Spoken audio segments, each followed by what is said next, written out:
दोस्तों अगर आप भी शशांक सिंह, आशुतोष शर्मा और धोनी को बेहतर खिलाड़ी मानते हैं तो वीडियो को लाइक कीजिएगा। दोस्तों आखिरी ओवर की आखिरी गेंद पर छक्का जड़ने के बावजूद हारने के बाद आशुतोष और शशांक ने कुछ ऐसा कहा ना धोनी को लेकर कि सुनकर आज आपके दिल में इज्जत इन दोनों के लिए 100 गुना पड़ने वाली है।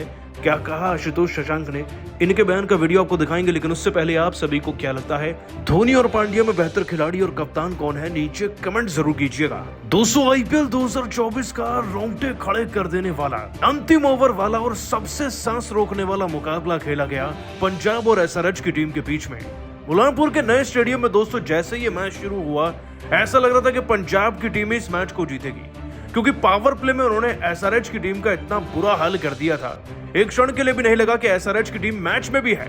और दोस्तों एसआरएच का ये हाल करने में सबसे ज्यादा योगदान अर्शदीप सिंह का था। अर्शदीप सिंह ने दोस्तों बड़े बड़े नामों को अपने नाम कर लिया आज और बैक टू बैक सबके विकेट्स निकालते चले गए। अर्शदीप सिंह ने ना सिर्फ दोस्तों ट्रेविस हेड को आउट किया बल्कि मार्करम को भी शून्य पर निपटाया, साथ ही साथ अब्दुल समद जो रन बना रहे थे उनको भी 25 रन पर निपटा दिया। और इतना ही नहीं, उन्होंने नीतीश रेड्डी जो 64 रन बना चुके थे उनको भी आउट किया था। वैसे तो एसआरएच की टीम के लिए ज्यादा बड़ी पारियां नहीं आई, लेकिन कुल मिलाकर ये टीम 182 पर पहुंच गई थी और जीतने के लिए पंजाब को उनके घर में 183 का टारगेट दिया गया। जाहिर सी बात है टारगेट छोटा था नहीं, ऊपर से पंजाब की शुरुआत पावर प्ले में इस बार के सीजन की सबसे घटिया शुरुआत रही। दोस्तों पावर प्ले के 6 ओवर में 27 रन बने थे, जिसमें धवन 14 पर आउट हो गए, कमिंस की गेंद पर बेस्टो शून्य पर निपट गए, प्रभसिमरन सिंह 4 रन पर चले गए। लेकिन इसके बाद मैच में एक ऐसा कमाल हुआ, एक ऐसा बवाल हुआ उसी खिलाड़ी द्वारा जिसे पंजाब ने गलती से खरीदा था। शशांक सिंह ने दोस्तों इस मैच में समा बांध कर रख दिया और अंतिम गेंद पर जब 9 रन चाहिए थे तब भी लग रहा था कि ये खिलाड़ी कैसे भी करके पंजाब को जिता जाएगा। और दोस्तों इससे पहले शशांक सिंह और आशुतोष नाम के इंपैक्ट प्लेयर एक प्लेटफॉर्म बनाते सैम करन, जितेश शर्मा और सिकंदर रजा 29, 28 और 19 रन की पारी खेल चुके थे, यानी कि मैच में थोड़ा बहुत माहौल इनके करके भी बना था। लेकिन असली मजा आया शशांक सिंह की पारी को देखने में। शशांक सिंह ने 225 गेंदों में 6 चौके, एक छक्का जड़कर 46 रन बनाए थे और इनकी इसी तूफानी इनिंग के चलते मैच अंतिम ओवर में प्रवेश कर गया। लेकिन जीतने के लिए जब 6 गेंदों में 29 रन चाहिए होना तो ज्यादातर जवाब ना होते हैं, लेकिन आशुतोष शर्मा को आज के बाद ना कहने वाले डरेंगे। इन्होंने जो किया वो आपको भी सुनना चाहिए। दोस्तों पहली गेंद पर छक्का लगता है, जयदेव उनादकट समझ ही नहीं पाते कि भाई करूं तो क्या करूं। अगली गेंद वाइड फेंक देते हैं प्रेशर में आकर, लेकिन दोस्तों खिलाड़ी तैयार था। आशुतोष शर्मा दोस्तों फिर वाइड के बाद मिली दूसरी गेंद पर भी छक्का जड़ते हैं, तीसरी गेंद पर 2 रन लेते हैं, चौथी गेंद पर 2 रन लेते हैं, यानी कि जीतने के लिए 2 गेंद में 11 रन चाहिए थे। लेकिन एक वाइड और एक रन के बाद वो तब भी नहीं घबराते, परंतु अब चाहिए ही एक गेंद में 9 रन थे। और दोस्तों आखिरी गेंद पर भी ये खिलाड़ी छक्का मार के गया, यानी कि मैच ऐसा रहे जीती तो केवल वाइड डालकर ध्यान भटकाकर, वरना 2 रन से जीत नहीं होती। खैर दोस्तों अंतिम ओवर में जीतने के बाद शशांक और आशुतोष ने जो धोनी पर कहा वो आपको सुनना चाहिए। आपको बता दें कि शशांक और आशुतोष ने भावुक होकर धोनी पर कहा, पंजाब की जर्सी पहनकर जब मैदान में उतरते हैं तो लक्ष्य केवल एक ही होता है, टीम को जिताना। हमने पीछे मुड़कर देखा नहीं था कौन कितने रन बनाकर गया, किसका स्कोरबोर्ड पर कितना ज्यादा कंट्रीब्यूशन था, रन जितने बचे थे हमें उतना चेज करना था और यही हमारा एकमात्र लक्ष्य था। शशांक ने भी बहुत अच्छी बल्लेबाजी करी और जब मुझे अंतिम ओवर मिला ना तो मैंने बस केवल धोनी भाई को याद किया और उनके जैसे फिनिश करना चाहा, लेकिन अफसोस टीम को जिता नहीं पाया। वाइड के चक्कर में डिस्ट्रैक्शन इतना ज्यादा बढ़ गया कि हमारी टीम जीत नहीं पाई, वरना एसआरएच से हम ये मैच जीत सकते थे। आज वाकई में लगा कि धोनी भाई जैसा फिनिशर हमारी टीम में होता ना तो 17 गेंद में 33 रन की उनकी वो पारी खेलकर वो हमारी टीम को जिता सकते थे। लेकिन उनसे सीखकर हम अगले मैचेस में जरूर जीतेंगे पंजाब के लिए। दोस्तों शशांक और आशुतोष एक बिना मन के खरीदे गए प्लेयर या फिर इम्पैक्ट प्लेयर हैं, लेकिन इनकी परफॉर्मेंस को सलाम है। आप इन्हें 10 में से कितने नंबर देंगे नीचे कमेंट कीजिएगा। दोस्तों आईपीएल 2024 के सबसे रोमांचक 23वें मुकाबले में एक दूसरे के सामने चुनौती लेकर खड़ी थी आईपीएल इतिहास की 2 बड़ी टीमें। सनराइजर्स हैदराबाद के सामने थी पंजाब किंग्स की टीम। चंडीगढ़ के महाराजा यादवेंद्र सिंह इंटरनेशनल स्टेडियम में दोनों टीमों के बीच जब टॉस के लिए सिक्का उछाला गया तो पंजाब के कप्तान शिखर धवन ने टॉस जीतकर हैदराबाद के खिलाड़ियों को पहले बल्लेबाजी करने का न्योता दिया और यह उनकी टीम के लिए इतना सही साबित होने वाला था, इसका अंदाजा शायद धवन को भी नहीं था। हैदराबाद की टीम के लिए अपनी टीम को धाकर शुरुआत दिलाने के इरादे से ट्रेविस हेड के साथ अभिषेक शर्मा की खतरनाक जोड़ी मैदान में उतरी थी, जिनका नाम ही बड़े से बड़े गेंदबाजों के पसीने छुड़ाने के लिए काफी होता है। पहले ओवर में ही कागिसो रबाडा को जबरदस्त चौके के लिए मारकर अपना खाता खोला। दूसरी तरफ अभिषेक शर्मा ने एक जबरदस्त शुरुआत की, खासतौर से तीसरे ओवर में ट्रेविस हेड ने मानो तहलका ही मचा दिया। गेंदबाजी करने आए रबाडा की बेरहमी पिटाई करते हुए हेड ने इस ओवर में एक के बाद एक लगातार 3 गेंद पर 3 जबरदस्त चौके लगाकर चौकों की हैट्रिक बटोरी और 3 ओवर में अपनी टीम को 26 रनों तक पहुंचा दिया। लेकिन दोस्तों उसके बाद जो हुआ उसने हैदराबाद के सितारों से सजे बल्लेबाजी क्रम को पंजाब के सामने मानो घुटने टेकने पर ही मजबूर कर दिया।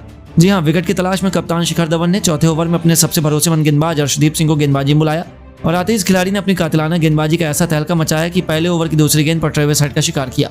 यहाँ यह बल्लेबाज 15 गेंद पर 4 चौकों की बदौलत 21 रन बनाकर वापस लौटा और उनके आउट होने के बाद बल्लेबाजी करने उतरे एडम मार्गरम को उन्होंने खाता खोलने का भी मौका नहीं दिया और लगातार 2 गेंद पर 2 विकेट लेकर अर्शदीप सिंह ने हैदराबाद की कमर तोड़कर रख दी थी। अचानक से मुकाबले में बहुत आगे नजर आ रही हैदराबाद पंजाब के शिकंजे में पूरी तरीके से फंस चुकी थी। 4 ओवर में हैदराबाद केवल 28 रन बना पाई थी। हालांकि उनके आउट होने के बाद अभिषेक शर्मा रुकने का नाम नहीं ले रहे थे। इस खिलाड़ी को कहाँ ही फर्क पड़ता है कि दूसरे छोर पर क्या हो रहा है। चौथे ओवर में उन्होंने से करण के खिलाफ स्टेडियम पार गगनचुंबी छक्का ठोका तो अगली गेंद पर चौका मारकर उन्होंने तेवर पंजाब को दिखा दिया। लेकिन दोस्तों ओवर कॉन्फिडेंस के चलते अगली गेंद पर यह खिलाड़ी भी गलती कर बैठा और सैम करन ने ईंट का जवाब पत्थर से देते हुए अभिषेक शर्मा का भी शिकार कर हैदराबाद के टॉप 3 बल्लेबाजों को पवेलियन की शोभा बढ़ाने भेज दिया। जहां अभिषेक भी 11 गेंद पर 2 चौके 1 छक्के की बदौलत 16 रन बनाकर पवेलियन लौट गए और मोर्चा संभालने मैदान पर इंपैक्ट प्लेयर के तौर पर राहुल त्रिपाठी के साथ युवा खिलाड़ी नीतीश रेड्डी मौजूद थे। 6 ओवर के पावर प्ले में हैदराबाद की टीम 40 रन 3 विकेट के नुकसान पर बना पाई। उनकी पारी कछुए की रफ्तार से आगे बढ़ रही थी और पंजाब के गेंदबाजों को मार पाना उनके लिए आसान नहीं हो रहा था। हालांकि राहुल त्रिपाठी ने नीतीश के साथ मिलकर संभलकर टीम को आगे बढ़ाना शुरू किया और 8वें ओवर में बेहतरीन चौका लगाकर अपनी टीम को 50 रनों के पार पहुंचाया। देखते ही देखते 9 ओवर में हैदराबाद 617 रन बना चुकी थी। उनकी पटरी वापस आने लगी थी। लेकिन दोस्तों ऐसा लगा कि हैदराबाद मैच में वापस आएगी। तभी 10वें ओवर में हर्षल पटेल ने राहुल त्रिपाठी को पवेलियन भेजकर हैदराबाद के हजारों फैंस की बोलती बंद कर दी थी। राहुल त्रिपाठी भी 14 गेंद पर केवल 11 रन बनाकर वापस लौट गए और 10 ओवर में हैदराबाद केवल 66 रन बना पाई थी। उनके लिए मैच तो ऐसा लगा कि मुट्ठी से निकल चुका है। लेकिन दोस्तों असली कहानी तो अभी बाकी थी। नीतीश रेड्डी अपने बल्ले से इतिहास लिखने के इरादे से आ चुके थे और उनका साथ निभाने के लिए मैदान में आ चुके थे। 11 ओवर में हरप्रीत बरार की बेरहमी कुटाई करते हुए नीतीश ने पहले चौका फिर एक गगनचुंबी छक्का लगाया और ओवर की आखिरी गेंद पर क्लासेन ने एक जबरदस्त चौका लगाकर पंजाब के गेंदबाजों की हालत खराब करनी शुरू कर दी। 12वें ओवर में रबाडा के खिलाफ नीतीश रेड्डी ने एक जबरदस्त छक्का लगाया और खिलाड़ी केवल छक्कों से डील कर रहा था। रबाडा को बाउंड्री की बाहर फेंकने के बाद उन्होंने 13 ओवर में सैम करन का स्वागत 90 मीटर लंबे एक आसमानी छक्के से किया और 13 ओवर में हैदराबाद की टीम को 100 रनों तक पहुंचा दिया।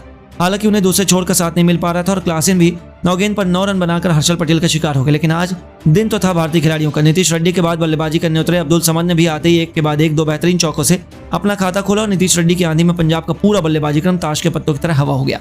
15वें ओवर में हरप्रीत बरार की धज्जियां उड़ाते हुए नीतीश रेड्डी ने न केवल 2 छक्के और 2 जबरदस्त चौके लगाए बल्कि केवल 32 गेंद पर अपना तूफानी अर्धशतक ठोकर इतिहास के पन्नों में अपना नाम सुनहरे अक्षरों में लिखवाया। लेकिन दोस्तों अब्दुल समद भी 12 गेंद पर 5 चौकों की बदौलत 25 रनों की बेहतरीन पारी खेलकर अर्शदीप का शिकार हो गए और हैदराबाद ने 150 रन के स्कोर पर अपने 6 बल्लेबाजों को गवा दिया। वहीं 2 गेंद बाद ही अर्शदीप ने अपने सबसे बड़ी मछली नीतीश रेड्डी को अपने जाल में फंसाकर हैदराबाद को तहस नहस कर दिया। जहां नीतीश रेड्डी 37 गेंद पर 4 चौकों 5 तूफानी छक्कों की बदौलत 64 रनों की बेहतरीन पारी खेलकर वापस लौटे तो अगली ओवर में रबाडा ने पैट कमिंग्स का शिकार कर हैदराबाद को रनों के लिए तरसा दिया। 18 ओवर में हैदराबाद 156 रन 8 विकेट के नुकसान पर बना पाई।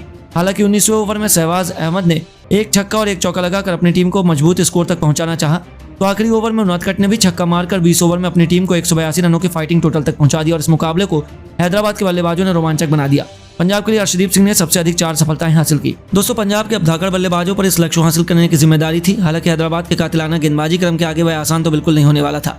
अपनी टीम को जबरदस्त शुरुआत दिलाने के इरादे से कप्तान शिखर धवन के साथ जॉनी बेयरस्टो की खतरनाक जोड़ी मैदान में उतरी। लेकिन लेजेंडरी पैट कमिंग्स के सामने उनकी एक न चली। अपने पहले ही ओवर में पैट कमिंग्स ने जॉनी बेयरस्टो को क्लीन बोल कर पंजाब की बखिया उधेड़नी शुरू कर दी और उनके आउट होने के बाद मैदान में बल्लेबाजी करने आए अपनी तरफ सिमरन। 2 ओवर में पंजाब 2 रन बनाकर अपना एक बल्लेबाज गंवा चुकी थी और अभी से हैदराबाद मुकाबले में शिकंजा कसना शुरू कर दिया। हालांकि दोस्तों तीसरे ओवर में इन दोनों बल्लेबाजों ने काउंटर अटैक पहली गेंद पर भुवनेश्वर को स्वागत शिखर धवन ने उन्हें चौके के दर्शन करवा दिए। 5वीं गेंद पर प्रभ सिमरन ने गेंदबाज के सम्मान को ठेस पहुंचाते हुए उनके सिर के ऊपर से एक और तूफानी छक्का लगाकर अपनी टीम को तूफानी रफ्तार से आगे बढ़ाना शुरू कर दिया। लेकिन दोस्तों भुवनेश्वर से उलझना उन्हें बहुत भारी पड़ा और भुवी ने अगली गेंद पर प्रभ सिमरन को पवेलियन भेजकर पंजाब की कमर तोड़नी शुरू कर दी। प्रभ सिमरन केवल 4 रन बना पाए और 3 ओवर में पंजाब ने 11 रन बनाकर अपने दोनों बल्लेबाजों को खो दिया और अब शिखर धवन का साथ निभाने के लिए मैदान में सैम करन आ चुके थे। लेकिन बल्लेबाजी करना उनके लिए भी बिल्कुल आसान नहीं हो रहा था। पंजाब की पारी कछुए से भी धीमी रफ्तार से आगे बढ़ रही थी और ऐसा लग रहा था कि दोनों तो रन बनाने के लिए तरस रहे हैं। T20 के इस गेम में 4 ओवर में पंजाब केवल 14 रन बना पाई तो दोस्तों बढ़ते दबाव के बीच कप्तान शिखर धवन भी अपने हथियार भुवनेश्वर कुमार के सामने डाल बैठे। एक बहुत बड़ी गलती उन्होंने की और भुवनेश्वर को तोहफे में अपना विकेट देकर उन्होंने भी पवेलियन में जाकर बैठना अपनी मजबूरी बना लिया। जहां कप्तान शिखर धवन भी 16 गेंद पर केवल 14 रन बनाकर लौट गए और पंजाब की पारी ताश के पत्तों की तरह बिखर गई। 5 ओवर में पंजाब केवल 20 रन बना पाई और उनके टॉप 4 बल्लेबाज पवेलियन लौट चुके थे। पंजाब अभी से इस मुकाबले को लूजर मान रही थी लेकिन अभी भी मैदान में सैम करन का साथ निभाने जिम्बाब्वे के महानदम दिग्गज सिकंदर आजाद चुके थे जो दूसरी तरफ सैम करन का बल आधार रहा था। 6 ओवर में पंजाब की टीम केवल 27 रन बना पाई और दोनों बल्लेबाज बेहद मुश्किल में नजर आ रहे थे। साफ तौर पर दिख रहा था कि हैदराबाद में मुकाबले को अपना नाम करने की पूरी तैयारी कर ली, लेकिन ये दोनों हार मानने के लिए कहां तैयार थे। 7वें ओवर में नीतीश रेड्डी का स्वागत करण ने चौके से किया और सिकंदर राजा ने भी 5वीं गेंद पर बेहतरीन चौका बटोरकर अपना खाता खोला और अपने तेवर हैदराबाद को दिखा दिए। ओवर की आखिरी गेंद पर सिकंदर राजा ने एक जबरदस्त चौका लगाया और इस ओवर में दोनों खिलाड़ियों ने मिलकर 13 रन बनाए।